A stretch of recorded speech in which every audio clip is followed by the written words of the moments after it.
Husk raw material. And you can use sawdust, wood chips, coconut shell, agriculture waste, wide range biomass materials, all able to use.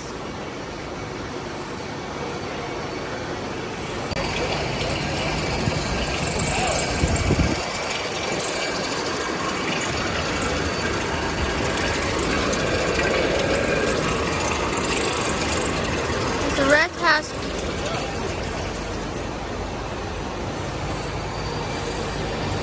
Rice husk charcoal fully carbonized.